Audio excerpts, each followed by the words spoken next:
오늘 이사야 61장 1절부터 3절을 본문으로 해서 메시아가 오신 목적, 이런 제목으로 하나님 말씀을 함께 나누겠습니다. 크리스마스를 생각하면 여러분 연상되는 단어가 무엇이 있습니까? 선물, 루돌프 사슴, 산타클로스. 예. 또 크리스마스를 생각하면 연상되는 단어는요? 눈, 또 추리, 화이트 크리스마스. 예? 동방박사. 예. 크리스마스 하면 또 무엇이 생각나요? 예수님의 탄생과 연결이 되어 있습니다. 여기 제가 생각했던 게 여러분들이 한 분 한 분들이 다 이야기를 나누세요. 하나도 안 빠지고. 여러분 수준하고 제 수준하고 비슷하다 그 말이에요. 제일 마지막에 가장 중요한 게 크리스마스를 생각할 때에 예수님의 탄생과 연결하는 것이 가장 중요합니다. 근데 역사적으로 예수님은 12월 25일에 오시지를 않았습니다.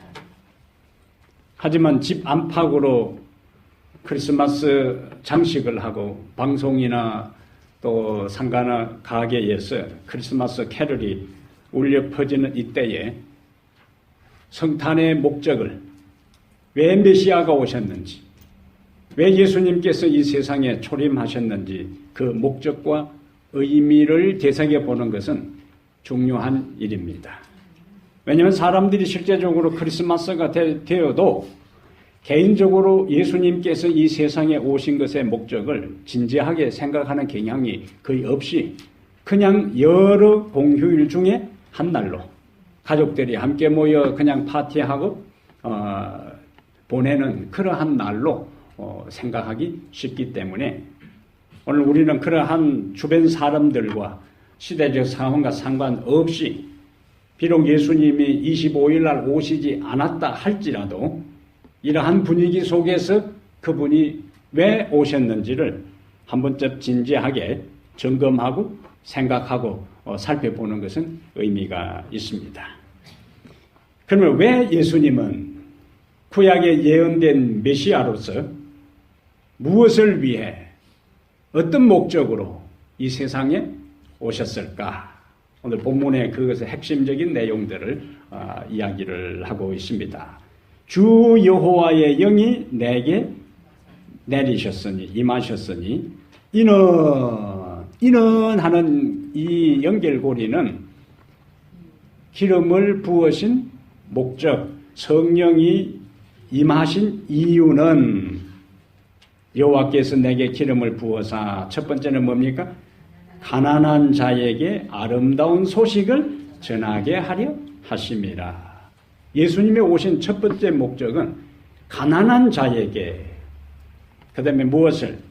아름다운 소식을 전해주기 위해서 오셨어요. 소식만 전한 것이 아니고 그 소식을 전하기 위해서 오셨습니다. 성령이 임하셨다, 성령이 내리셨다 하는 것은 구약시대에는 세 부류의 직책을 가진 사람들에게 기름을 부어서 임명을 했는데, 왕을 임명할 때, 선지자를 임명할 때, 제사장을 임명할 때는 감람류, 올리브 기름을 머리에서부터 흥건히 부었어요. 그래서 임명입니다. 그때부터 그는 자신에게 주어진 직책을 수행할 수 있는 마땅한 자격을 갖추게 되는 거예요. 기름을 부었다 하는 말을 구약에서는 메시아라 그러고 신약에 와서는 그리스도라 그런 거예요. 그러니까 구약의 메시아라는 말이나 신약의 그리스도라는 말은 동일한데 그 의미는 기름을 부었다. 기름 부음을 받은 존재를 메시아라 그러고 그리스도라 그렇게 하는 거예요.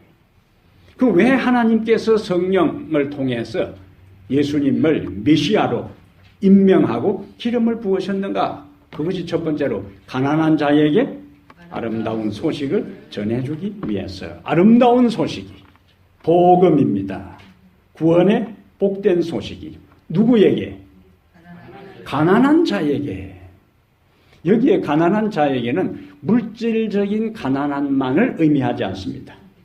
물론 예수님께서 이 세상에 사실 때에 대부분 가난하고 소외되고 헐벗고 병들고 굶주린 이 주변 변두리 사람들을 예수님께서 주로 상대하시고 함께 하시고 복음을 전한 것은 사실이요.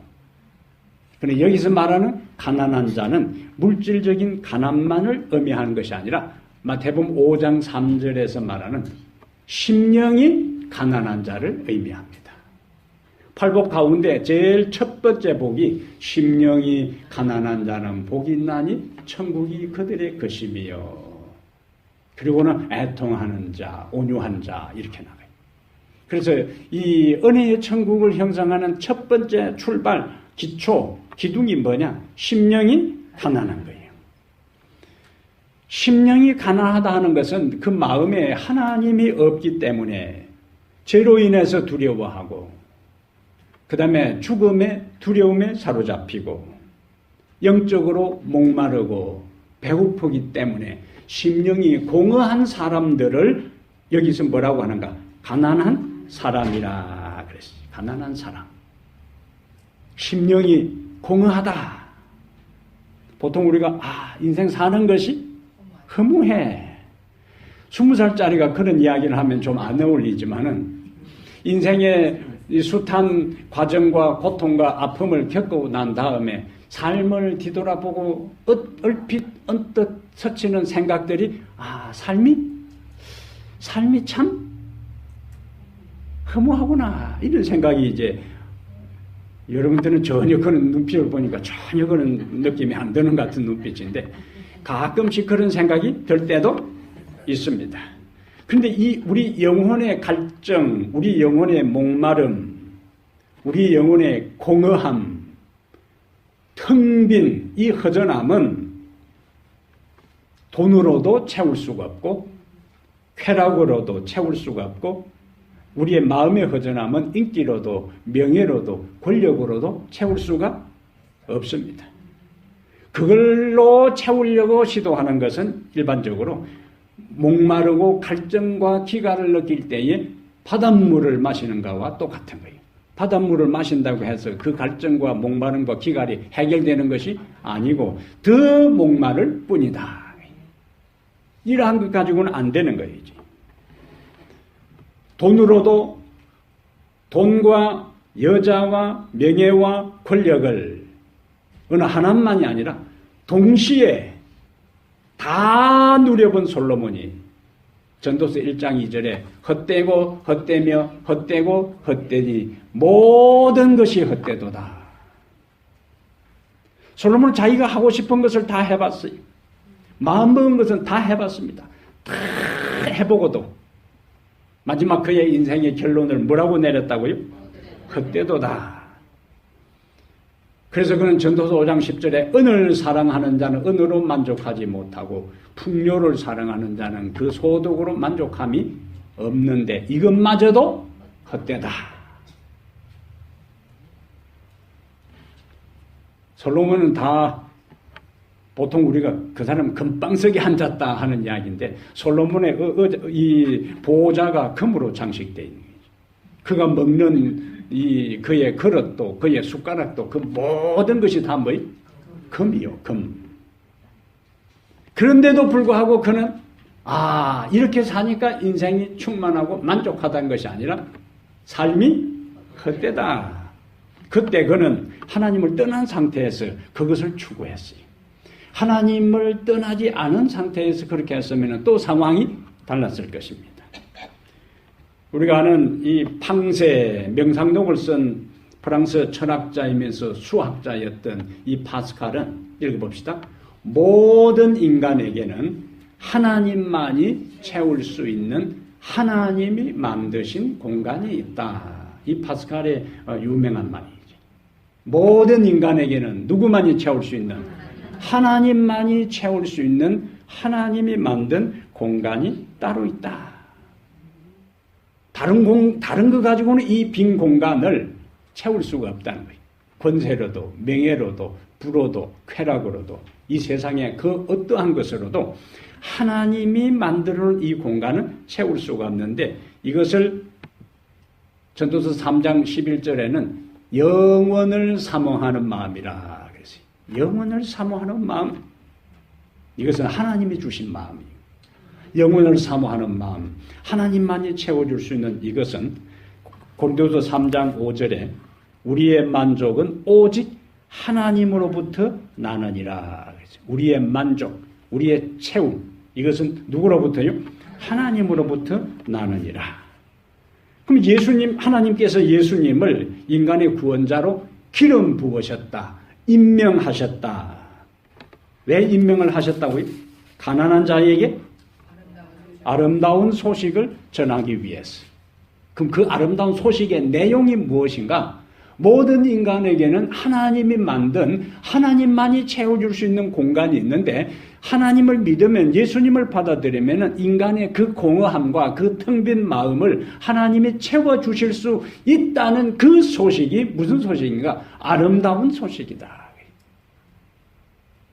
요한복음 4장 13절 14절에 수가성 우물가에서 예수님께서 한 여인을 만났을 때에 그 여인을 예수님과 대화 중에 나중에 드러난 것이 보면, 내 남편을 데려오라 할 때에 나는 남편이 없다. 네 말이 맞다. 네가 전에는 5명이 있었는데 지금 남편도 자기 진짜 남편이 아니라는 얘기. 그러니까 이 여인은 5명의 남편을 바꾸고 또 다른 남자하고 살아도 채워지지 않는 그 공허함이 있는 거예요. 그래서 그 의미하고 물을 기르러 왔다 하는 거하고 그 의미를 연결시켜보라. 예수님께서 그에게 뭐라고 말씀하셨는가? 이 물을 먹는 자는 다시 목마르니와 내가 주는 물을 먹는 자는 그 속에서 영생하도록 솟아나는 샘물이 되리라. 그 말은 여인이 지금까지 추구했던 그것 가지고는 너 허전하고 텅 빈 가슴이 채워줄 수 없다는 것을 물리적인 물을 가리키면서 이 물을 먹는 자는 다시 목마른다. 채워지지 않는다는 거예요. 그러나 내가 주는 물을 먹는 자는 영원히 목마르지 아니하고 그 속에서 영생하도록 솟아나는 샘물이 되리라.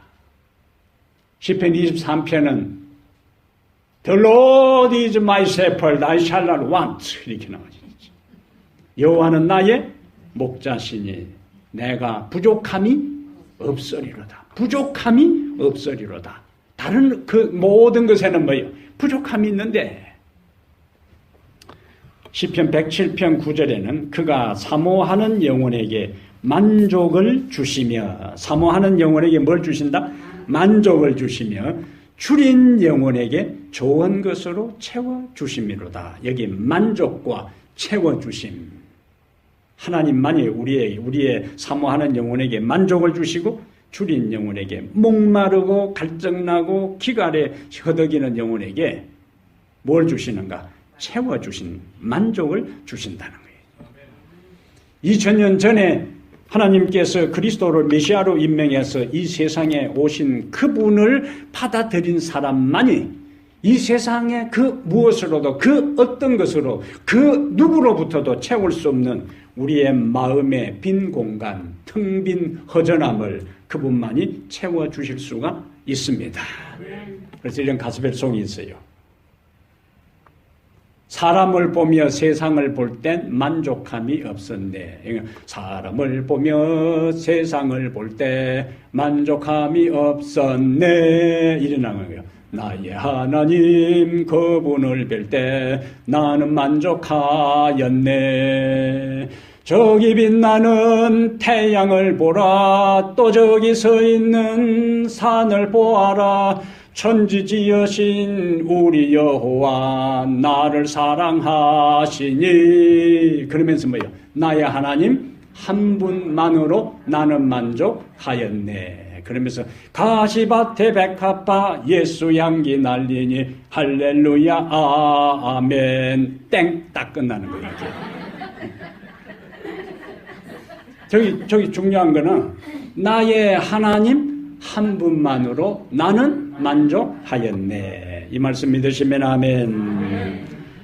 두 번째, 예수님은 이 세상에 어떤 목적으로 오셨는가? 61장 다시 봅니다. 가난한 자에게 아름다운 소식을 전하게 하려 하심이라. 그 다음에요, 나를 보내사 마음이 상한 자를 고치며. 두 번째는 마음이 상한 자를 고쳐주시기 위해서 예수님이 이 세상에 오셨어요.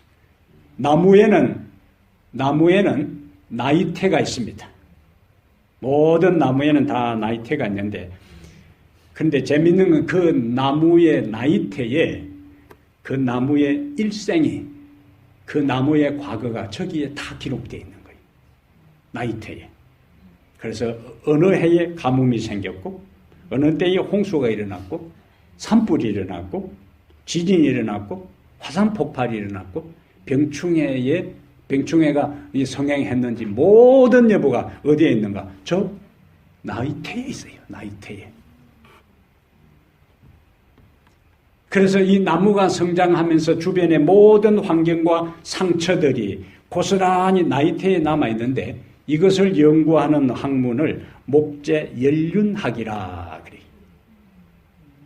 목재연륜학. 목재가 나무가 성장했던 모든 환경이 거기에 다 고스란히 남아있습니다. 그래서 옛날 고택들, 옛날 오래된 집들이 이 문헌에는 남아있지 않음에도 불구하고 언제 건축했다는 것을 이 목재연륜학의 이 전문가들이 가서 나이테를 조사하면 이 나무가 어느 기둥이 언제 베어서 여기 옮겨서 지었는지를, 그리고 그 당시에 기후가 어땠고 홍수가 있었는지 산불이 났었는지를 다 알 수 있는 거예요. 목재 뭐라고요? 연륜학. 겉으로는 나무를 자르기 전에는 그것이 드러나지 않지만은 자랐을 때에 속에 그 흔적이 다 과거가 남아있다는 얘기.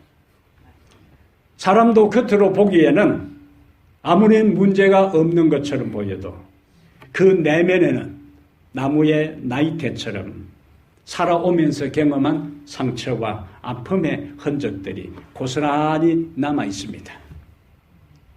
50년 되는 사람, 70년 되는 사람, 80년 되는 사람, 각자의 나이에 따라 그가 인생을 살아왔던 모든 것들이 우리의 마음속에 다 남아있는데, 어떤 것은 아름다운 기록으로, 어떤 것은 상처와 아픔으로 남아있어요. 그러면 예수님께서 왜 오셨는가? 마음이 상한 자를 고치시며. 마음에 상처가 남아있는 사람을 뭐라고 하는가? 예수님 표현대로 마음이 상한 자라 그랬어요. 그럼 왜 오셨는가? 그분은 이 상처받은 이분들을 뭐 하기 위해서? 치료하기 위해서. 아담과 하와가 범죄한 다음에 모든 인생들은 치명적인 상처를 입었어요. 근데 우리가 경험하는 대로 우리 손이나 어디 다른 데 상처를 입으면은 꼭 부딪히고 다치는 데가 뭡니까? 꼭 다친 데가 꼭 다치는 거예요. 아물라 하면은 그거 또 다쳐가지고 또 더 지나고. 아담과 하와의 모든 후손된 우리들은 우리가 원하든 원치 않든 간에 다 상처를 받은 사람들이. 사람의 마음에, 심령에 뭐가 있는가? 생채기가 남아있어요. 근데 인생을 살아가면서 또다시 뭐예요? 그 상처가 아물 듯 하면은 또다시 그것이 상처가 건드려지고 또 상처를 경험하는 것이 우리의 삶의 모습이. 부부 사이에도 상처를 주고 받기도 하고, 심지어 부모와 이 천륜이라는, 부부는 돌아서 버리면 남이라 하지만 등 돌리면 남이라, 지구를 한 바퀴 돌아야 만날 수 있을 정도로 등 돌리면 남이라 하지만은 등 대고 눕는 순간에 지구를 한 바퀴 돌아야 되는 거예요. 그래 다시 만나려면 멀고 먼 길을 돌아야 되는데, 천륜, 피로 연결된 그 부가 아닌 부모와 자식 간에도 부모가 자식에게 상처를 주기도 하고 자식이 부모에게 상처를 주기도 하고. 그래서 옛날에는 부부 사이에 옛 시골 할매 할아버지들이 이 왼수, 부부 사이를 두 자로 하라니까 아나운서가 왼수 이렇게 하니까. 그리고 두 사람이 함께 만나서 결혼한 걸 넉자로 이야기하니까 원래 정답은 천생연분인데 평생 왼수 이렇게 이야기합니다. 근데 자식들까지도 무자식이 상팔자라고 자식이 애물덩어리라고 이야기해요. 그럼 부모에게 뭘 준다는 이야기요? 상처를 준다는 이야기. 이것이 우리가 인생을 살아가면서 부부 사이뿐만 아니라 부모와 자식 사이에, 때로는 또 형제 사이에, 직장에서도, 상관들이나 동료들 사이에, 심지어 이 세상이 힘들고 피곤하고 고달파서 교회에 와서 위로를 얻고 마음의 평안을 얻으려고 했는데 어떤 경우는 교회에 와서까지도 상처를 주기도 하고 받을 때도 있어요. 이것이 우리가 살아가는 삶의 현실입니다. 그러한 모든 것을 예수님께서 보시고 이 세상에 그분이 오신 것은 마음이 상한 자를 뭐하기 위해서? 고쳐주시기 위해서 이 세상에 오셨어요. 그럼 이 세상에 상처받지 아니한 사람 아무도 없다면 우리의 상한 마음과 상처를 움켜쥐고 힘들어하지 말고 있는 그대로 주님께 나오게 되시기를 바랍니다. 아이들이 밖에 놀다가 넘어져가지고 무릎이나 어디 삐가지고 피가 좀 나면은 그 아이들은 무조건 어디로 가요? 엄마한테 들어오는 거예요. 그냥 콧물 눈물 범벅이 돼가지고 다른 거 생각 안 하고 다른 거 보지 않고 다른 데 안 갑니다. 무조건 아이들은 뭐예요? 엄마한테로 그냥 쫓아오는 거예요. 그래서 엄마 호해줘. 엄마 호해주라는 거예요. 그래서 어떤 때는 피가 많이 아니고 많이 안 다칠 경우에는 올 때는 막 울며 불며 왔다가 엄마 호해주고 어이구 내 새끼 하고 호호 괜찮다 하면은 언제 왔느냐 싶어 다시 또 씩씩하게 노는 대로 가는 거예요. 이제. 오늘 우리들의 삶에서 우리가 예수 그리스도에게 내가 경험하고 내가 가지고 내가 받은 상처 그 종류가 어떠하든지 간에 그것을 가지고 무조건 우리는 누구에게? 예수님께로, 우리의 예수님께로 달려가서 예수님 호해주세요. 이 장로님이 제일 어린아이 같은 단순한 마음, 복받을 마음이에요. 예수님 앞에서는 우리가 뭐 체면 때릴 게 뭐가 있어요?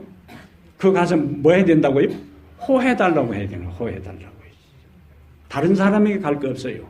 다른 사람에게. 누구에게 가야 되는가? 예수님께로 가야 돼요. 왜? 다른 사람에게 가게 되면은 그도 상처가 있기 때문에 그도 자기가 가지고 있는 인생의 문제를 자기 스스로도 해결 못해서 지금 힘든 판에 그 사람에게 찾아가서 자기 아픈 이야기하면은 그 사람 또 스트레스 주는 거예요. 사람에게 찾아가지 말고 예수님께로 달려가게 되기를 바랍니다. 제가 몇 년 전에 한국에 요양원을 갔는데 동네 스피커에서 무조건 달려가리라 뭐 그런 노래가 계속 나와요. 누가 부른 노래인데 지금 생각이 안 나고 있죠. 뭐 무조건 달려가리라 하는.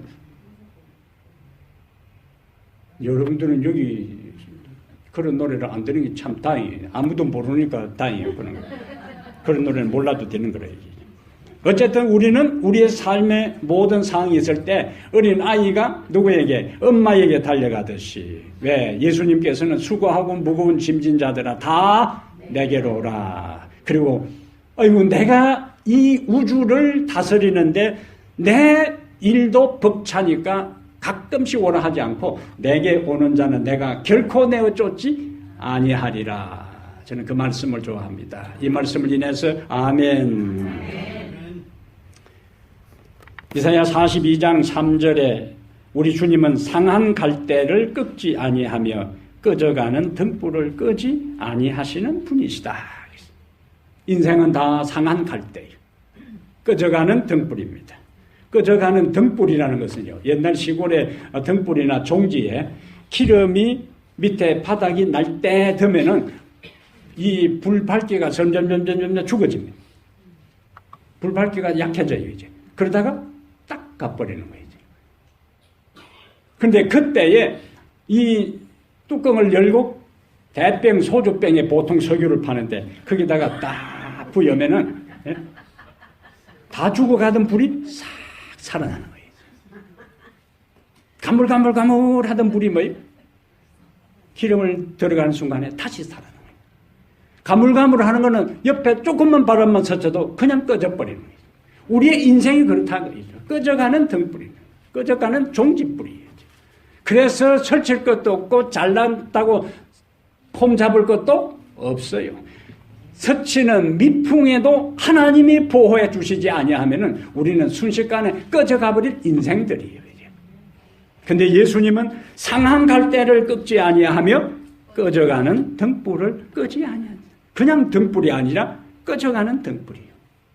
그냥 갈대가 아니라 상한 갈대요. 상한 갈대는 아무짝에도 쓸모없는 거예요.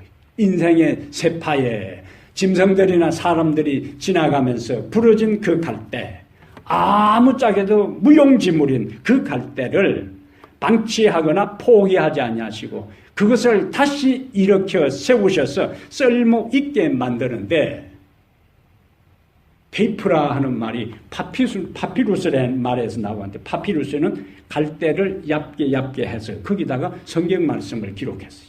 최초의 성경은 파피루스, 갈대에 기록을 했는데, 우리 스스로 아무것도 내세울 것이 없는 보잘것없는 존재지만 예수 그리스도 앞에 나와 그분을 믿을 때 하나님께서 우리의 마음판에 하나님의 말씀을 기록하시고 그 말씀을 의지하고 붙잡고 인생을 활기차게 살아가도록 능력을 주시는 것으로 인해 감사하게 되기를 바랍니다. 상한 갈대, 꺼져가는 등불과 같은 인생, 심신이 병들어 신음하고 좌절하는 연약한 우리들, 그분들을 주께서 상한 갈대와 같은 인생들을 회복시키시는데, 에스겔 34장 16절에 제가 앞부분을 하면은 여러분, 예를 들면 그 잃어버린 자를 하면 여러분들은 쫓기는 자를, 오케이, 자 됐어요. 자, 그 잃어버린 자를, 쫓기는 자를, 상한 자를, 병든 자를 강하게 하며. 아멘. 에스겔 34장 16절에 다 예수님께서 내가를 반복했어요. 다른 사람에게 맡기지 않는다는 거예요. 잃어버린 자도 그분이 찾고, 쫓기는 자도 돌아오게 하고, 상한 자도 그분이 싸매고, 병든 자를 그분이 치료해서 강하게 해주시겠다. 시편 147편 3절에 상심한 자들을 고치시며 그들의 상처를 싸매시는도다. 따라합니다. 상심한 자들을 고치시며. 네 사람이 안 따라했어. 상심한 자들을 고치시며 그들의 상처를 싸매시는도다. 종종 어떤 분들하고 이야기할 때 되면은, 목사님은 내가 당하는 이러한 것들을 경험하지 않아서 내 사정, 내 심정, 내 아픔, 내 어려움을 모를 깁니다. 그럼 모를 낀데 뭐하러 이야기를 하는 거예요? 그래 놓고 이제 이야기를 하는 거예요. 이제 또. 이것도 어렵고 저것도 어렵고. 그러면 예수님이 우리의 상처를 싸매시고 우리의 모든 상심한 자를 고쳐주시는데, 예수님이 그 하늘에 계셨던 그분이 어떻게 우리의 사정과 우리의 아픔과 우리의 고통과 우리의 외로움과 어려움을 이해하실 수 있을까? 저는 예수님의 삶을 묵상할 때마다 예수님은 일반 민족으로 오신 거 아니라 고난받는 유대인으로 오셨어요. 예수님은 왕족이나 귀족이나 부잣집의 아들로 태어나지 않고 목수의 아들로 태어났어요.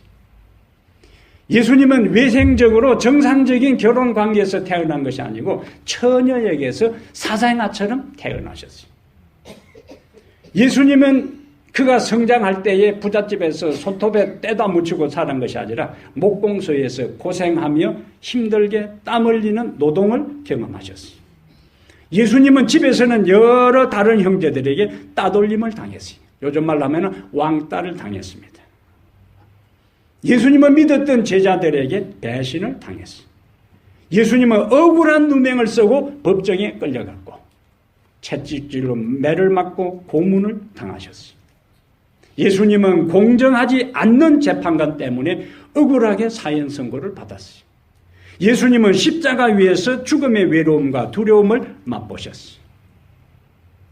그러면은 이 정도 경험을 하신 분이라면은 우리의 억울한 것, 우리의 배반, 우리의 고통, 우리의 눈물, 우리의 모든 쓰라림과 외로움을 그분은 넉넉히 다 뭐 하실 수 있는가? 이해하실 수 있는 분이십니다. 히브리 4장 15절에 우리에게 있는 대제사장은 우리의 연약함을 동정하지 못하실가 아니요 모든 일에 우리와 똑같이 시험을 받으신 이로되 죄는 없으시니라. 우리와 똑같이 모든 일에 시험을 받았다고요. 근데 그분은 우리를 동정하실 뿐만 아니라 우리를 안타까워하실 뿐만 아니라 우리의 아픔을 치료해 주실 수 있고 우리의 상처를 회복시켜 주실 수 있고 우리의 눈에 눈물을 닦아 주실 수 있고 우리의 입에서 나오는 한숨이 변하여 찬양으로 바꾸게 병쾌해 줄 수 있는 능력을 갖추신 분을 인해 감사하게 되기를 바랍니다. 동정하고 이해하는 것으로는 아무 소용이 없어요. 그 다음 단계로 문제를 해결해 주실 수 있는 능력을 가지셔야 됩니다. 그분은 우리의 마음속에 있는 죄책감과 상처와 원망과 우울증과 두려움과 슬픔과 열등감과 무가치함과 모든 대인관계를 통하여 받은 상처를 그분은 다 경험하셨고 그것을 치료하실 수 있기 때문에 그분에게 나가게 되기를 바랍니다. 사람 붙잡고 하소연하지 말고 누구에게 가라고요? 예수님께 갑니다. 그러면은 마음 상한 자를 그분이 고쳐 주실 것입니다. 마지막 세 번째 그분은 포로된 자에게 자유를 갇힌 자에게 노임을 선포하며 1973년 8월 스웨덴 스톡홀름에 은행 강도 사건이 일어났어요. 강도 한 명이 4명을 인질로 잡고 6일 동안 그들을 힘들게 하면서 경찰하고 대치를 벌인 사건이 있었습니다. 범행은 실패로 돌아갔고 강도들은 구속되었어요.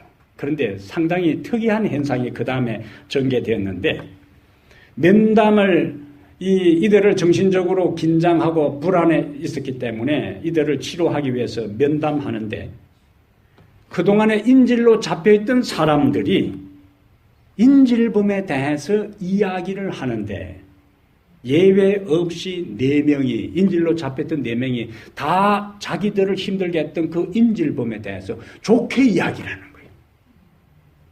우리를 이렇게 좋은 감정을 가지고 오히려 자신들을 생명을 내어놓고 자신들을 구출하기 위한 경찰 특공대들에 대해서는 아주 부정적인 감정, 분노를 표출하는 특이한 현상을 발견하게 됩니다.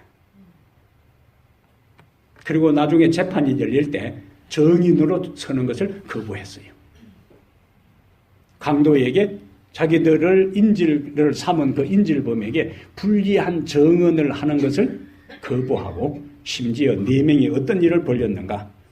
강도를 변호하기 위해서 변호사를 선임하는 모금운동까지 4명이 벌린 현상이 일어나게 됐어요. 범죄 심리학자들이 이러한 현상에 주목하면서 나중에 오히려 자신을 힘들게 하는 사람에 대해서 애착을 갖고 호감을 갖는 이러한 특별한 현상을 이 범죄 심리학에서 스톡홀름 증후군이라 하는 이름을 붙이게 되었습니다. 지금 한국의 상황이 그런 상황이에요.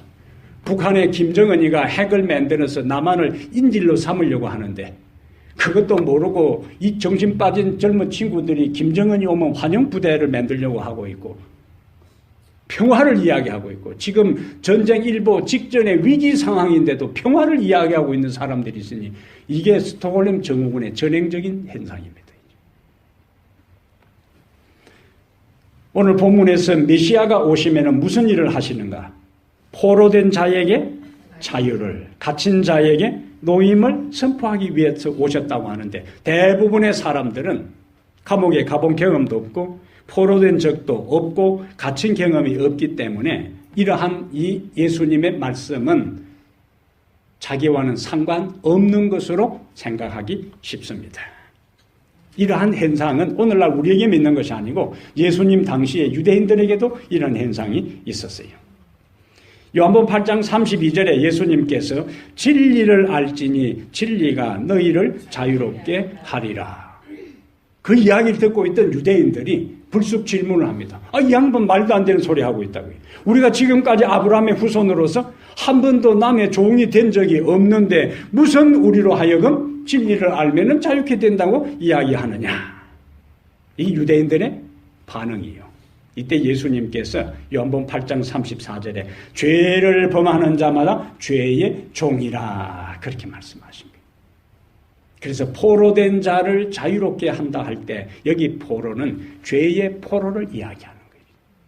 죄의 포로는 현대적 의미의 죄의 포로는 죄에 대한 중독인데 그것이 알코올 중독이나 그것이 담배 피우는 중독이나 마약이나 쾌락이나 컴퓨터나 어떤 사람들은요, 이 스마트폰이 손에서 잠시만 떨어져도 불안해 뜨는 사람들이 있어요. 스마트폰 중독입니다. 중독. 어떤 사람은 일에 중독이 돼서 워크홀릭이라고 해요. 알코홀릭이 아니고 워크홀릭이에요. 일에 중독이 되었어요. 무언가 해야 돼. 안 하면은 그냥 불안한 거예요. 노는 것 같고 스스로 미안한 것 같고 계속 일을 만들어서 스스로 만족을 얻는 거예요. 돈에 중독돼요. 그것을 시골에서 뭐냐면 돈독이 올랐다 그래요. 돈 안 좋아하는 사람 아무도 없어요. 그러나 그 돈을 좋아하기는 좋아하되 예수님보다 좋아하면 안 된다. 언제나 예수님이 우선이에요. 인간의 힘으로는 중독에서 벗어날 길이 없습니다. 인간 스스로는 중독에서 벗어나기 힘들어요. 작심삼일입니다. 큰 맘 먹고 한번 해보려 해도 그게 쉬운 게 아니에요. 예수님께서 이 세상에 오신 것은 바로 그렇게 죄에 중독되어서 자유를 얻지 못하는 사람들을 뭐하기 위해서? 자유를 주고 구원하기 위해서 오셨습니다. 여러분이 가진 문제, 인생의 문제, 나를 얽매이고 나를 올겨매고 나를 붙잡고 있는 그 문제가 무엇이든지 간에 예수님은 그것을 끊어버리고 자유를 주실 수 있는 분이십니다. 내 죄는 산보다 높고 바다보다 깊은데 내 어찌 감당하랴. 내가 80년 동안 포교한 것은 헛것이로다. 우리는 구원이 없다. 죄값을 해결할 자가 없다. 내 인생을 잘못 선택했다. 나는 지옥에 간다. 누가 한 말인가? 성철 스님이 마지막 유언으로 남긴 말이에요. 성철 스님은 해인사 한 암자에 지거하면서 8년 동안 장좌불화 눕지 않고 앉아서 잠을 자면서 8년 동안 초인적인 수행을 한 사람이 성철 스님입니다. 일반 범인들은 절대로 흉내낼 수 없을 정도로 치열하게 용맹정진해서 진리를 찾고 인간의 고통을 찾고 구원의 원리를 발견하기 위해서 치열하게 수행했던 이 사람이 마지막 죽어가면서 남긴 유언은 우리는 구원이 없다. 죄값을 해결할 자가 없다. 내 인생을 잘못 선택했다. 나는 지옥에 간다. 죽어가면서 죄를 해결할 자가 없기 때문에 구원이 없다고 그는 탄식했어요. 스스로 그처럼 치열한 수행을 한 사람도 마지막 내린 결론이 뭐냐? 구원자가 없으니까 나는 구원을 못 받고 지옥에 간다 하는 것이 이 세상 기독교 외의 모든 종교가 추구하는 그 한계 상황입니다. 한계 상황. 그런데 마태복음 1장 21절에 아들을 낳으리니 그 이름을 예수라 하라. 이는 그가 자기 백성을 저희 죄에서 구원할 자이심이라. 성철 스님은 수십 년 동안 오랫동안 용맹정진하며 수행했지만은 구원자를 발견하지 못했다 할지라도 성경은 이미 구원자 예수를 우리에게 약속해 주고 있는데 그분은 바로 예수 그리스도인 것입니다. 그래서 요한복음 8장 36절에 아들이 너희를 자유롭게 하면 너희가 참으로 자유하리라. 아들이 너희를 자유롭게 하면 너희가 참으로 자유하리라. 우리가 그분을 믿을 때 우리의 모든 죄에서 우리는 자유를 경험하게 됩니다. 이는 그리스도 예수 안에 있는 자에게는 결코 정죄함이 없습니다. 이 자유를 경험하게 되기를 바랍니다.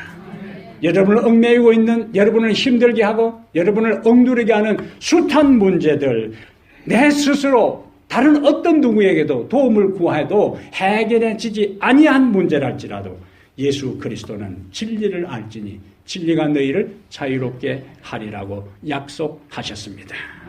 오늘 그 자유를 경험하게 되기를 바랍니다. 오늘 그 자유를 체험하고 이 자리를 떠나가게 되기를 바랍니다. 예수님은 이 세상에 영적으로 가난한 자들에게 복된 소식을 주시기 위해서 오셨어요. 예수님은 상처난 자들을 치유하기 위해서 오셨습니다. 예수님은 포로된 자에게 자유를 주기 위해서 오셨습니다. 그분을 믿음으로 죄로부터 구원을 경험하고 마음의 상처도 치유받아 진정한 자유인으로 살아가게 되기를 주의 이름으로 축복합니다. 하나님 우리 아버지,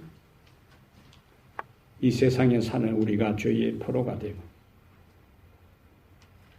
인간의 원초적인 죄로 인해서 마음의 상처를 받고 인생에 살아가는 삶의 가운데 수많은 상심된 일을 경험한 우리를 구원하기 위해서 2000년 전에 이 세상에 귀한 아들이 오신 것을 인해 감사합니다.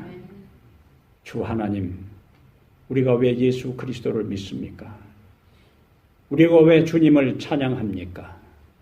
왜 우리가 주님께 기도합니까? 왜 우리가 주님을 전합니까?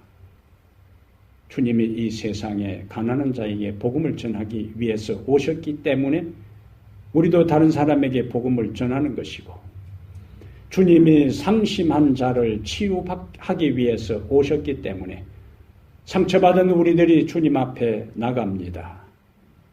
우리 스스로 죄의 포로라고 너무나 죄와 익숙하게 사단과 더불어 살아왔기 때문에 죄인 줄도 모르고 내가 어둠 속에 있는 것도 모르고 내가 이렇게 살다가 어떤 운명에 처하일지도 모르는 상태에서 하루하루 살아온 저희들에게 밝은 빛을 주시고 깨달음의 은혜를 주시고 각성시키셔서 다시 우리가 죄의 종된 자들이고 포로된 자들임을 깨닫고 구원자 예수 그리스도께로 나올 수 있도록 은혜를 주시니 감사합니다. 우리를 얽어매고 있는 것, 우리를 짓누르고 있는 것, 우리를 사로잡고 있는 그 모든 죄된 내용들이 무엇이든지 간에 예수께로 나오게 해 주시옵소서. 마음속에 근심 있는 사람들도, 세상에 지치고 시달린 사람들도, 삶이 허전하고 공허한 사람들도, 해결할 수 없는 문제로 고민하는 사람들도 다 예수께 나와 그분을 통하여 해결하고 그분을 통하여 문제를 풀고 그분을 통하여 만족을 얻고 그분을 통하여 영혼의 소생함을 경험하고 그분을 통하여 다시 삶의 만족을 경험하도록 축복하여 주시옵소서. 주께서 우리에게 주신 이 은혜를 오늘 우리의 가슴 속에 품고 다시 세상으로 나갑니다. 우리를 기다리고 있는 세상의 삶이 아무리 힘들고 어렵다 할지라도 오늘 우리를 치료하시고 오늘 우리에게 능력을 주시고 오늘 우리에게 은혜를 주신 하나님을 의지하여 넉넉히 이기도록 도와주시옵소서. 그 숱한 문제를 해결하고도 남음이 있는 능력의 종들이 되게 하여 주시옵소서. 그래야 다음 안식을 이곳에 나와 주님을 찬양할 때 한 주간의 삶 속에 우리에게 승리를 주신 하나님을 찬양하고 우리에게 능력을 주신 하나님을 찬양하고 우리에게 감사와 은혜를 주신 하나님을 찬양해 살아계신 하나님께 영광을 돌리는 저희들 모두 되게 하옵소서. 이제는 우리 주 예수 그리스도의 은혜와 하나님 아버지의 무한하신 사랑과 성령의 감화 감동 내주 충만한 역사가 예수 그리스도의 오심을 확신하고 그분에게 다시 나아가 구원을 경험하고 치유를 경험하고 감격을 경험하기 위해 결심한 우리 모든 성도들 머리 위에 이제부터 영원토록 함께 있을지어다. 아멘.